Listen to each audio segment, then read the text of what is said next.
ये इसलिए होते हैं ताकि कोई तुक्का मार के भी नहीं जीत जाए। अगर सवाल का पहला ऑप्शन दिख भी जाए तब भी टिक तभी लगाना है जब चारों ऑप्शन, तो फिर तो तुक्का लगाने में बिल्कुल सोचने की जरूरत, ओएमआर को ध्यान से भरना है, उसमें घबराने की बिल्कुल जरूरत। एक बात जो हमेशा कहता हूं, फिर आपको कह रहा हूं, आपके 180 सवाल आएंगे, 180 के 180 सवाल आपको अटेम्प्ट करने, ओएमआर को ध्यान से भरना है, उसमें घबराने की बिल्कुल जरूरत। एक बात जो हमेशा कहता हूं, फिर आपको कह रहा हूं, आपके 180 सवाल आएंगे, 180 के 180 सवाल आपको अटेम्प्ट करने, 180 के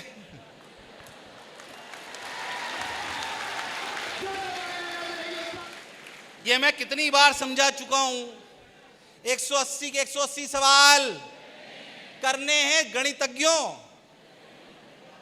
एक तो बच्चे की तरह समझाना पड़ता है। 4 सवाल अटेम्प्ट करे, कितने अटेम्प्ट करे? 4 में तुक्का मारा। 4 सवाल अटेम्प्ट करे, 4 में कितने सवाल सही होने की पॉसिबिलिटी है? एक तो कम से कम सही होगा। मैं तो कह रहा हूं, अच्छी पॉसिबिलिटी बताता हूं इसकी 5। अगर आपने 4 सवाल, हंसने का विषय नहीं है, मेरे नंबर ज्यादा आए थे इसी चक्कर से आरबीटी में, मैं आपको सही बता रहा हूं। अरे तुम्हें नहीं छोड़ने हैं भाई, तुम्हारी मार्किंग +4 -1 की है, क्यों छोड़ते हो सवाल? अच्छा फिर थोड़े से नेगेटिव हो जाते हैं तो बोलते हैं सर नेगेटिव है। अरे 2 नंबर नेगेटिव है पर उसके नंबर में 8 आए भी तो सही। नॉर्मल सी बात बता रहा हूं, फिर से ध्यान सुनो। अगर आपने 4 सवाल अटेम्प्ट करे, उसमें क्या संभावना है? 5 पहले बताओ, इसमें सबसे ज्यादा प्रोबेबिलिटी किस बात की? पॉसिबिलिटी जिसे आप बोलते हो, संभावना। अगर मैंने चारों में बी लगाया तो क्या कम से कम एक सही होगा? क्या यह होने की संभावना सबसे ज्यादा है? बाकी कुछ भी होने की संभावना के सबसे, बाकी संभावना है क्या क्या मैं आपको बताता हूं। एक भी सही ना हो तो -4, एक सही हो तो +4 नहीं +1, -3 भी तो हुए कि नहीं हुए? अगर किस्मत ने थोड़ा जोर मारा, 2 सही हुए तो 6, कितने? ओ भाई साहब, अपने घर वाले अपने साथ, अपने घर वाले अपने साथ, यस और नो? और 3 सही हो गए भाई साहब। कितने 12 नहीं 11, 3 सही, 3 4 जा 12 और माइनस, अच्छा चारों सही हो गए तो 16 नंबर। कई लोग कह रहे चारों सही हो गए तो फिर बात ही अलग हो गई। फिर हंसी मजाक की बात है, बट कान सुने। क्या इन 5 संभावनाओं में से 5 संभावनाएं क्या बताता हूं, -4 +1 +6 +11 और प्लस, ये 5 संभावनाएं। इस संभावनाओं में से कौन सी संभावना की होने की पॉसिबिलिटी सबसे ज्यादा है? +1। क्या वो फायदे का सौदा है कि नुकसान का? 10 सवाल आपने अटेम्प्ट करे, जय माता दी करा सबने, जय माता दी, जय माता दी करा आपने 10 पे, और सब पे बी मारा, मान लीजिए। मैं आपको गारंटी देता हूं सर, ये अब मैं मैथ से गारंटी देता हूं आपको, ये किसी हालत में फेल नहीं होने वाला। हाँ तो नहीं होगा, मैं तो कह रहा हूँ कितने सालों से। 8 मान लो आप, तो 8 के पे बी मारा, कितने सही होने की प्रोबेबिलिटी बताओ? अगर 4 पे तुक्का मारोगे तो बी पे तो 1 तो सही होगा, तो 8 पे कितने सही होंगे? 2 के अगर सही हुए तो कितने नंबर मिले? 8। और गलत हो गए तो 6, और गलत हो गए तो कितने हो गए? -6। तो हम 8 -6 +2, यही तो मैं कह रहा हूँ हमेशा कि भैया हमेशा प्रॉफिट में हो। बाकी तीनों और -4 इनके होने की भी संभावनाएं बराबर है, बट क्या इन पूरी संभावनाओं में 5 में से 4 संभावनाओं में हम पक्का जीतेंगे? अरे वानिया, यस और नो? इसलिए घबराने की आवश्यकता। क्या हम पूरा पेपर अटेम्प्ट करके आएंगे? यहां नहीं भी करा चलेगा क्योंकि हम एक्यूरेसी की बात कर रहे होते हैं, बट रियल एग्जाम में इससे आपको फायदा। क्या मेरी बात क्लियर है? अरे वानिया, यस और नो? और ये हंसी मजाक का विषय नहीं है, ऐसे ही अपने को करना चाहिए। पर ये तुक्के उनको मारने जो प्रैक्टिकली 180 में से 150, 160, 170 सवाल कर लेते हैं। ये तुक्के उनके लिए नहीं है 180 में से जिनको 5 सवाल आते हैं और फिर बोले सर ने बोला था फायदा होगा। ये मैं उनके लिए बात कर रहा हूं जो बच्चे यहां बैठे हुए, इसलिए नॉर्मल शुरुआत में नहीं बोलता हूं, आखिर में से बोल रहा हूं क्योंकि आखिरी तक वही बचते हैं जो नंबर ला रहे होते हैं। बोलो यस और नो? इसलिए गड़बड़ करने की जरूरत। अच्छा एक बात बताओ आपको, जब जैसे मैं आपको बताता हूं, जल्दबाजी नहीं करनी, जो मैंने तो गलती करी थी हर बार बताता हूं, फिर बताता हूं। मैं आरपीटी का पेपर देने गया, आरपीटी में करा हुआ है सर, मेरे नंबर आए हैं, मैं तो खुद करा हुआ है मैंने, तो मैं तो रैंक आई थी 271 इस वजह से, मतलब ऐसा नहीं। हाँ मैं समझ गया। तो कैसे आ गई, पढ़ी तो थे ही।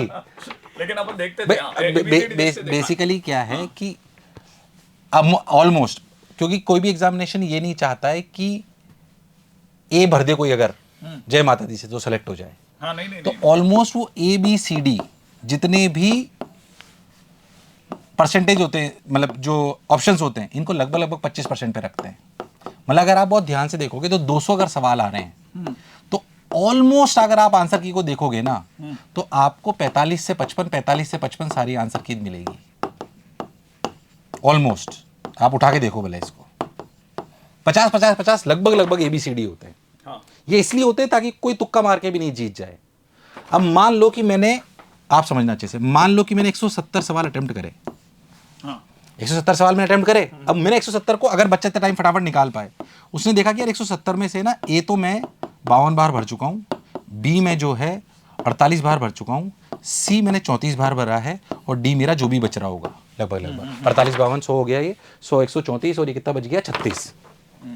सही कर रहा हूँ ना मैं? बिल्कुल सही। ये 36 भर गया, तो इसको थोड़ा सा मान लीजिए 30 हो गया, तो मान लीजिए ये 40 हो गया।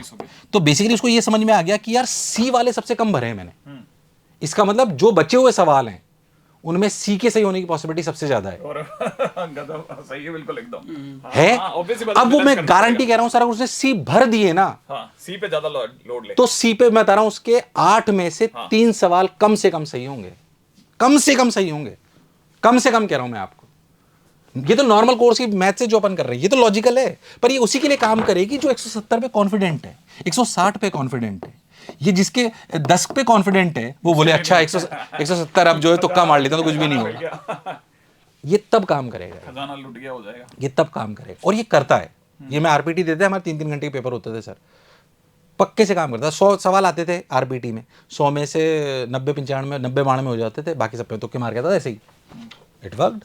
मैं आरपीटी का पेपर देने गया, वही +4 -1 हमारे में सवाल आया कि find out the variation of g with height. G समझते हो?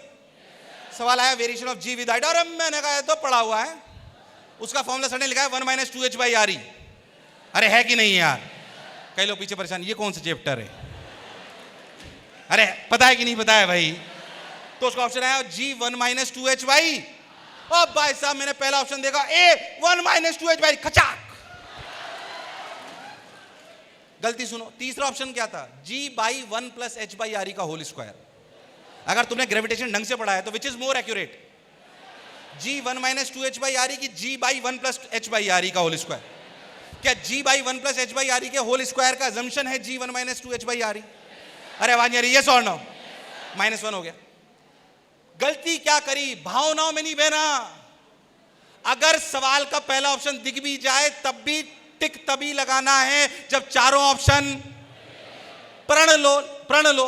मैं क्या बोल रहा हूं? मैं बोलो, मैं किसी भी सवाल के चारों ऑप्शन पढ़े बिना टिक नहीं लगाऊंगा।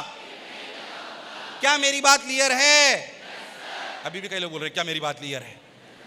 अरे यस और नो? ये गलती मैंने करी थी, आपको दोहरानी। और क्या हम पूरा पेपर अटेम्प्ट करके आएंगे? बहुत सारे सवाल ऐसे होंगे जिनमें आपको पता पड़ जाएगा कि 4 में से कौन से 2 गलत। अच्छा कई बार ऐसा होता है आपको सही पता नहीं पड़ता, तो क्या उसमें से 3 गलत भी ढूंढ सकते हैं?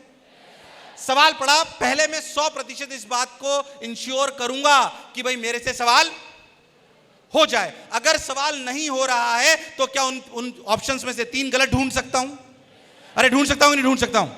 अरे ढूंढ सकता हूं नहीं ढूंढ सकता हूं? उनमें से 3 गलत ढूंढूंगा। कई बार आपको 1 या 2 गलत मिल जाएंगे। अगर पेपर में पता पड़ जाए सवाल में कि 2 गलत हैं तो भाई साहब वो 50% हो गया। यस और नो?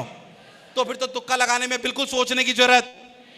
अगर गलत हुआ तो -1, एक ही बात की पॉसिबिलिटी है कि आपके गलत होने की पॉसिबिलिटी बहुत कम है, 10% से भी कम। बोलो यस और नो? इसलिए अगर 2 वाला ऑप्शन मिल जाए तो घबराने की जरूरत। क्या मेरी बात एकदम याद रखेंगे?